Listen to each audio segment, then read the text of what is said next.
جی وعلیکم السلام ورحمۃ اللہ وبرکاتہ۔ پوچھا گیا جی سوال کہ جہنم جو ہے وہ ہمیشہ نہیں ہے، دوزخ ختم کر دی جائے گی۔ اچھا جی محترم بھائی، اب یہ تو دلیل وہی بندہ بتا سکتا ہے۔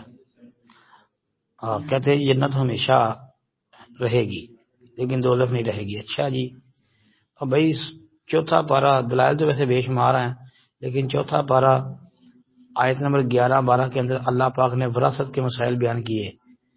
پھر 13ویں آیت کے اندر فرمایا تلک حدود اللہ، سورہ نساء کی تلک حدود اللہ ومن یطع اللہ ورسولہ یدخلہ جنات تجری من تحتها الانہار خالدین فیہا وذلک الفوز العظیم۔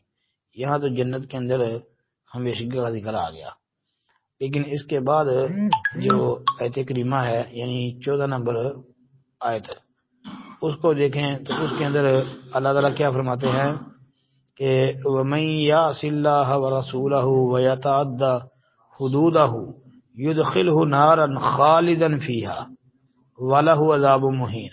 اب یہاں خالدًا فِيهَا کہ کس میں جانا ہے؟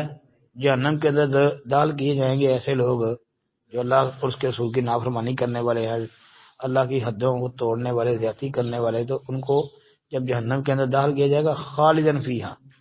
اب یہ جملہ کیا بتا رہا ہے کہ وہ ہمیشہ وہاں رہیں گے، تو جب دوزخ ختم ہو جائے گی تو ہمیشہ کی بات تو بھی ختم ہو گئی نا۔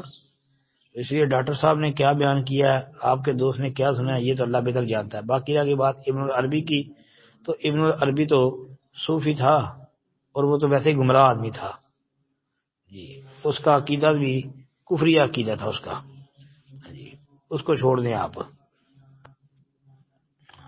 السلام علیکم ورحمۃ اللہ۔